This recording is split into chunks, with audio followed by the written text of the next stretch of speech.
I'm Nick McGill. I live in Bloomington for, I think, 30 years or so, and it's been a while. And so I ended up over by the old hospital and just have a garden yard when all the trees grew really big and stuff. And it's pretty nice living for the most part, but it's a lot of development around.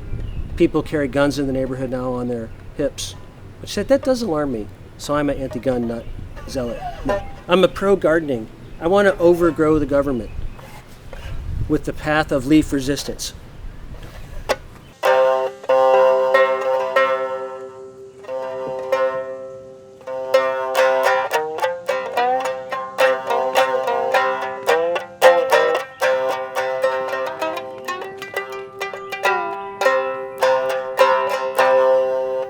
I'm Nick McGill. I live in Bloomington, Indiana, over by the old hospital, just a normal yard, but it has a lot of vegetation and rocks and stuff. That's kind of a nice garden home. And I live there with some cats. There's a few around here and some instruments. You know, formerly I had a good career selling sculptures. The junkyards here were full of really nice metal that was, you would call it value added in a way, that it's sculpted or formed in a really expensive way, but now it's broken. So tools and gears and farm implements and machine and die things. So for years and years, a lot of it was available. But I had a good system for finding gears that would intermesh pretty easily, you know, of all different sizes and a lot of parts that moved. So I kind of specialized in very beautiful but small ornamental, I mean, still pretty heavy, but relatively small, because they're too heavy. It's giant pieces of steel, you know. But over the years, the parts started becoming more scarce, and the industry's changed anyway. I couldn't just crank out a lot of metal sculptures. I was getting older, and welding is kind of hard on your body. So I switched to wood.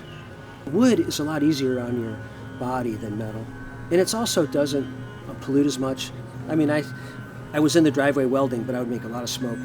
Those things catch on fire from paint and oil, and I really wanted to not do that as much.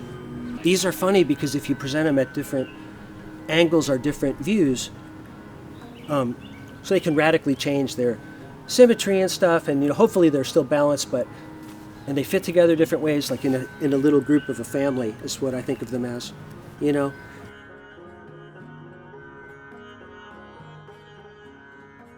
Well, Seth Mahern, our buddy, came over here with an idea to make a recording label called Magnetic South. And then I had just started kind of practicing on the patio here with sitar. And the idea of Outreach Ministry is kind of like, it sounds like it's religious in a folksy way, but it's really more like the Ministry of Energy or something like that in another country. But it's to just spread the sound of sitar more often.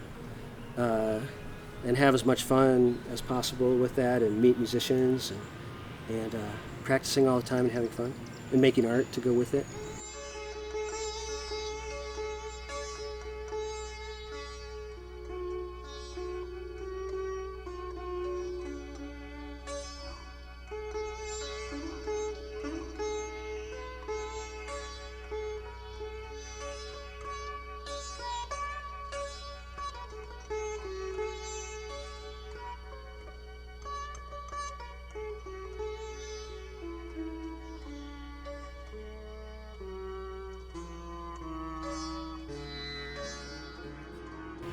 Well, Sitar Outreach Ministry was pretty heavily sitar-based and some psychedelic rock-based and some Banana Splits type bubblegum music a little bit. And then lately, for a few years, we have been doing more of the instruments from around the world, like an oud or a shamisen, which I have here.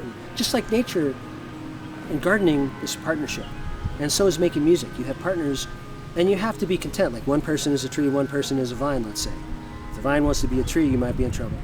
No, but you learn to accept people, and instead of be threatened by them, you find people who you can relate to and trust, and let them kick out their speciality, whatever it is, and give what they can give. I may not know how to play authentically for a 15th century theater in Japan, but I can play a little bit of blues and some original songs, and some surprising stuff that you just wouldn't believe. It's a lot of fun.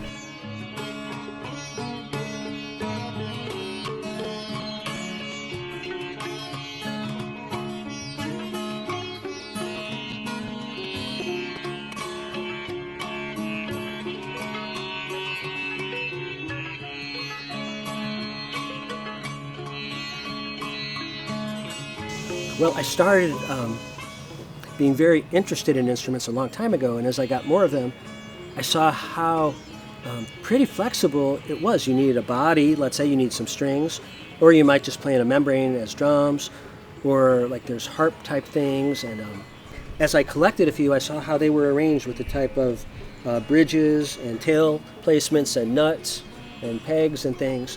And so I kind of made a Frankenstein instrument in my garage with just wood that I had and wood glue and some screws and an old percussion thing from Magnetic South that a lot of people had used on various things for years. It's kind of beaten up, but it works as a membrane great, like a giant banjo. So I call it banshamitar because it's like a giant banjo, but with a shamisen here and a sitar for a bridge. So banshamitar. It's got a very deep bass.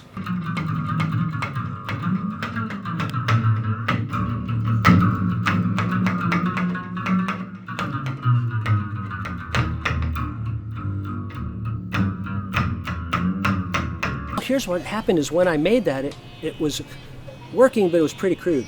And then I had to kind of perfect it and reset the neck at one point and make it flatter, find different kinds of bridges, because I wanted a big, beautiful, like wooden thing, but that absorbs all the energy. So I found a vertebrate of a sea animal that is very delicate, and it fits right in there. And I made it slope like a sitar groove to make the buzz.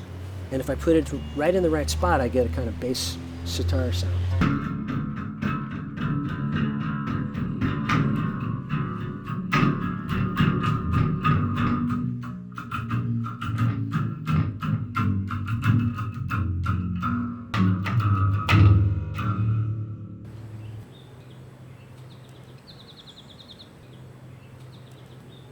I have always loved plants, and I knew that all the animals depend on plants too. So therefore, if you had healthy plants, you'd probably have some animals too. And we need a little space, but we need to let trees grow to give us birds and whatnot. And when I originally got here, the city of Bloomington was so down on home gardens. They would give people tickets for vegetation above 6 inches, I believe. And so I would always challenge them, but they want you to just mow. But then I said, okay, if it's a sunflower, it's clearly a garden plant. So I planted sunflowers everywhere. Every year I planted more. And it worked for about 10 years until the bigger trees grew in. So then but this was a beautiful sunflower forest at one point. But that's why, because how could they say a sunflower was illegal? You gotta see, my favorites are the green centered ones. Some have brown centers, but I like those, but I like the green ones. That's a very nice one there. That. I think with an organic garden, there's not pressure to make a financial profit. I get some garlic, I get some tomatoes, I get a lot of flowers, I get a bunch of birds and bees and butterflies. I get unwelcome guests, like you got groundhogs and rabbits and chipmunks and deer and some other things, and but they're okay too. And then I think of the garden as we are all billionaires. We're all born billionaires. We have 1 billion years of evolution, of beauty, food we can eat, shelter, things we can make clothing from, things we might just like to smell or look at, medicines. The soil is like your bank account, your principal. You never touch the principal. Every rich person knows that. You live off the interest. And what the interest of your soil is blossoms and blooms and beauty. It's a pretty good, blossom, blooms and beauty. But you have to be willing to like share a little bit with nature. I mean, there's more than you could use, so you just cut it and share it. And gardening is also like a piece of art that it does take a long time, though. It grows in a little more every year and a little different. And this is now, I've been here 24 years. Like, I planted that tree, which you could believe that. See that oak? I planted that. You think, how long would it take to get a forest? That tree grew in 21 years or 20. Just let things alone. People have such pride and such arrogance. They want to manage every bit of everything for a profit. If you just let it alone, squirrels would replant it. There'd be wildflowers and weeds. Yeah, it's a tragedy where we're at with our environmental policies and practices. But yet the normal person thinks this kind of living is crazy, honestly. They think it's crazy. So, but we have a disagreement, and I enjoy the shade and the birds and stuff. But a lot of people who walk by like it. And then we share seeds. What people don't realize, and part of the reason I seem like a fanatic, what we have right here is this beautiful soil. If these people's parents and grandparents, if everybody would have done this, we'd build the soil up into a paradise. I honestly believe that. Of food, nutrition, stability, a place to live maybe. Maybe people can't get along that well. But if people can't own their own homes, these people carry a gun, it's hard to have community. I can't solve the world's global problems, or even in a larger scale. I don't know how to do that, or barely face it. I know, though, that in my short time, I made a better place in this little place.